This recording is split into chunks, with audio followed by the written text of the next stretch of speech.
Hello दोस्तों, नमस्कार। इतिहास विषय से संबंधित जीआईसी प्रवक्ता परीक्षा 2009 को हम सॉल्व कर रहे थे। वहाँ पे हमारे 50 क्वेश्चन कंप्लीट हो गए थे। तो आज हम 51 से स्टार्ट करेंगे। उससे पहले प्लीज़ आप लोग वीडियो को लाइक कीजिए, शेयर कीजिए, सब्सक्राइब कीजिए। तो चलिए स्टार्ट करते हैं। आज का जो पहला क्वेश्चन है वो है, निम्न करों में से कौन सा कर दिल्ली के सुल्तानों ने लगाया था? Most important question. यहाँ पे इसका राइट आंसर हो जाएगा उपयुक्त सभी। खम्स यानी खुम्स, खराज और जकात, ये तीनों कर जो है दिल्ली के सभी सुल्तानों के द्वारा लगाया गया था। आप देख सकते हैं इसका एक्सप्लेनेशन कि ये क्या है। यानी दिल्ली के सुल्तानों के समय में कुछ विशेष करों के अतिरिक्त निम्नलिखित 5 कर मुख्य थे, जिसमें जजिया था, जकात, खराज, खुम्स और उस्र ये कर थे।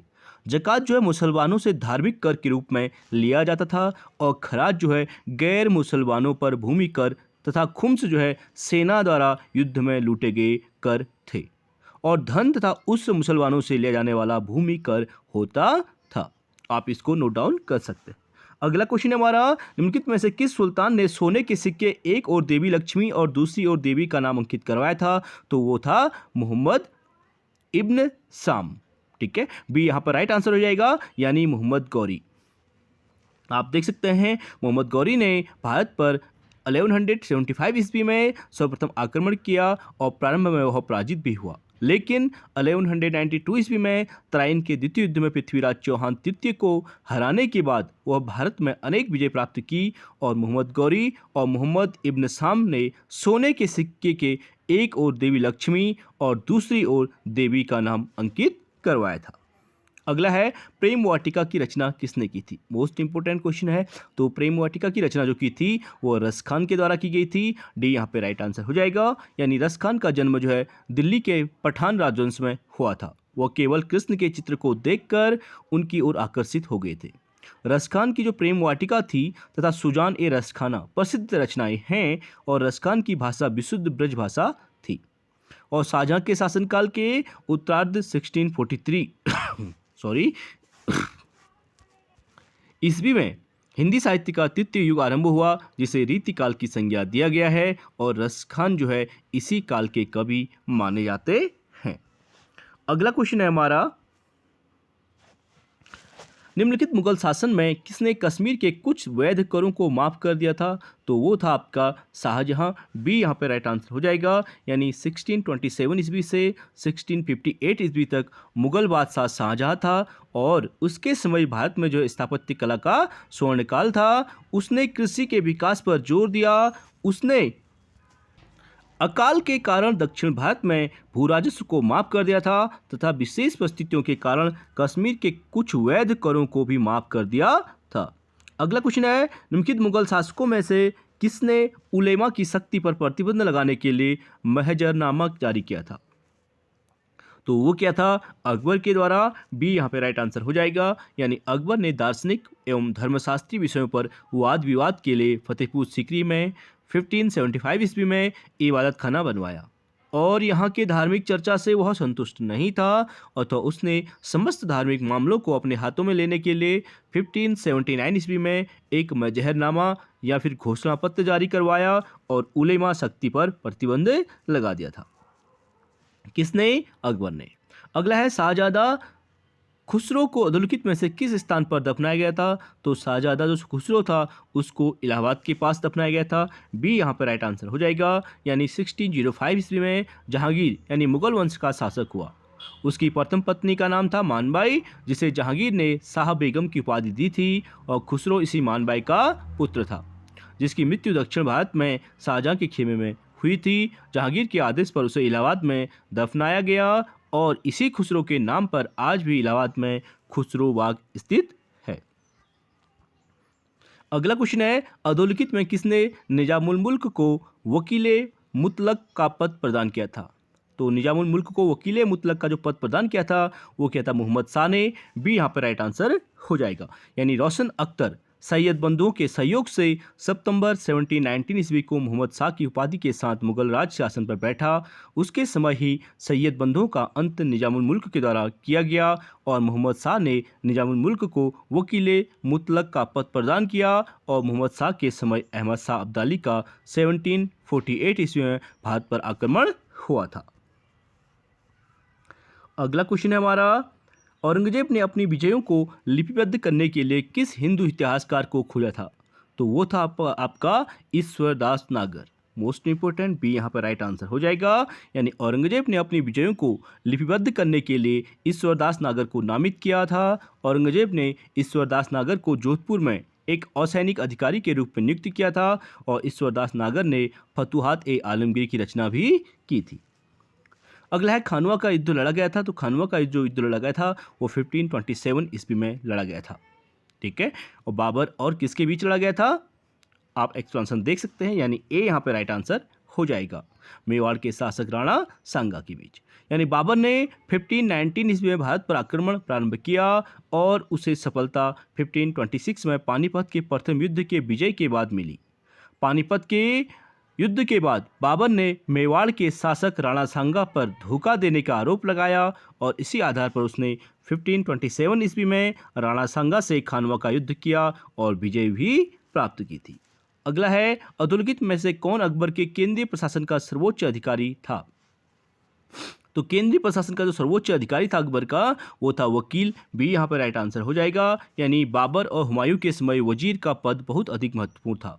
यह साम्राज्य का प्रधानमंत्री होता था। इसे सैनिक तथा असैनिक दोनों मामलों में असीमित अधिकार प्राप्त थे। अकबर के समय मुगल प्रधानमंत्री को वकील कहा जाने लगा और अकबर के शासनकाल के आरंभिक वर्षों में बैरम खां ने वकील के रूप में कार्य किया था।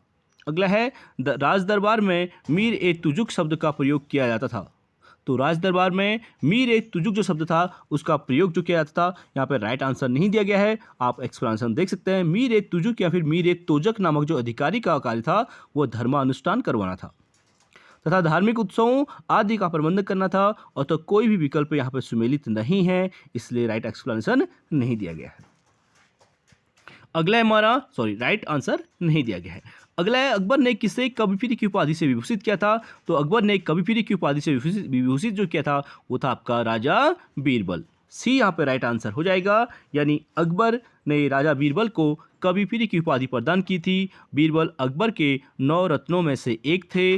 बीरबल ब्रह्मा उपनाम से कविता लिखते थे और बीरबल की मृत्यु 1586 ईस्वी में यूसुफजाइयों के विरुद्ध युद्ध में हुई थी। अकबर बीरबल से अत्यधिक प्रभावित था। अगला क्वेश्चन है हमारा, बाबर के प्रशासन में अधोलिखित में से कौन न्याय विभाग का अधिकारी था? तो बाबर के प्रशासन में न्याय विभाग का जो अधिकारी था वो था आपका सद्र। सी यहाँ पे राइट आंसर हो जाएगा। यानी आप एक्सप्लेनेशन देख सकते हैं। बाबर के समय उसके प्रशासन में न्याय विभाग का जो प्रमुख सदर था, सद्र उस सुदूर को शेख उल इस्लाम भी कहा जाता था और सद्र उस सुदूर को कभी कभी मुख्य काजी का भी पद जो है दिया जाता था, अर्थात वह न्याय विभाग का प्रमुख के रूप में कार्य करता था, तब उसे काजी उल कुजात कहा जाता था। अगला है सराय ए आजम या फिर सड़क ए आजम को ग्रांड ट्रक रोड के नाम किसने दिया था? तो वो दिया था अंग्रेजों ने।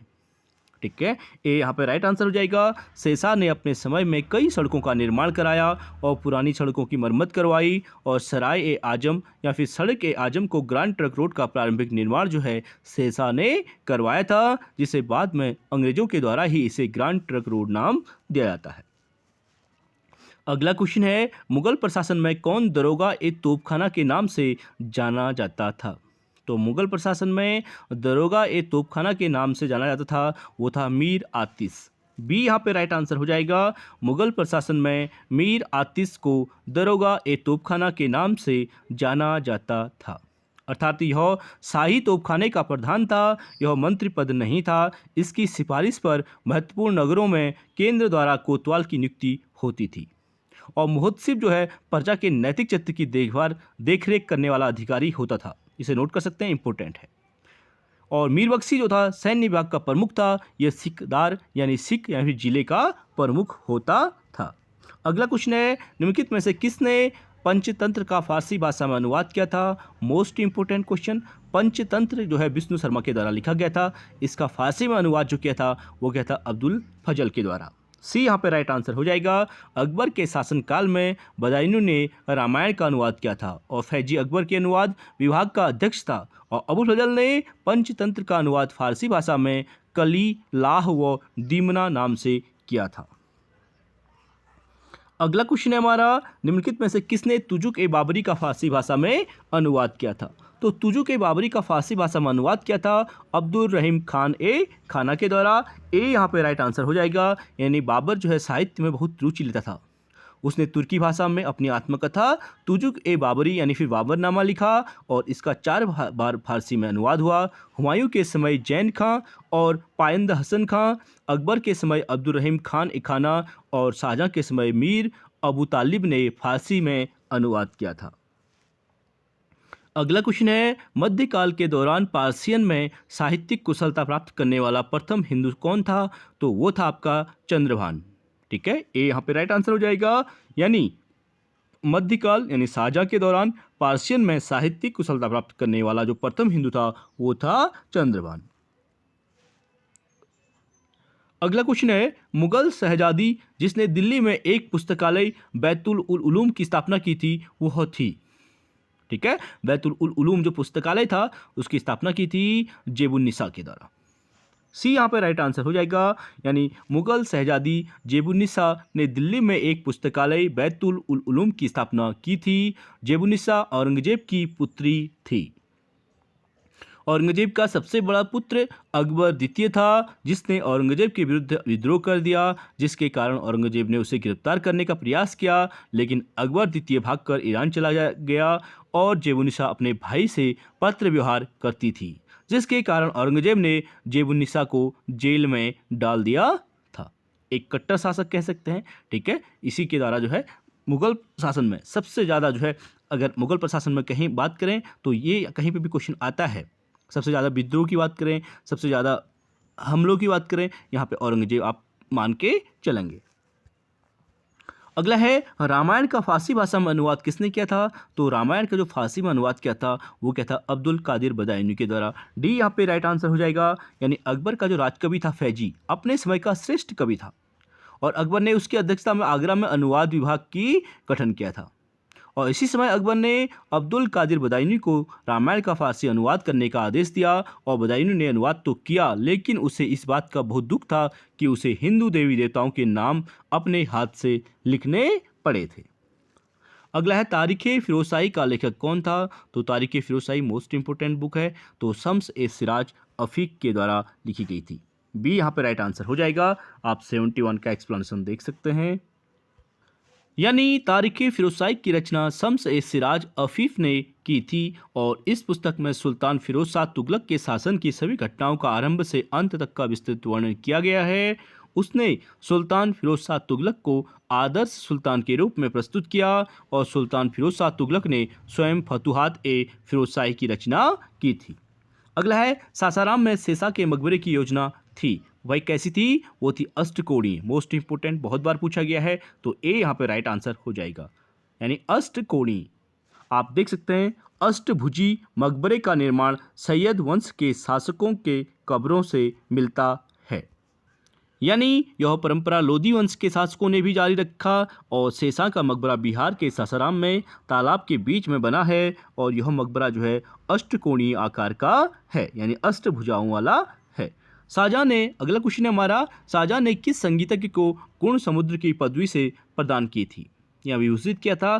तो गुण समुद्र की जो पदवी दी थी वो थी लाल खां। यानी डी यहाँ पे राइट आंसर हो जाएगा। आप देख सकते हैं शाहजहां संगीतज्ञों का संरक्षक था।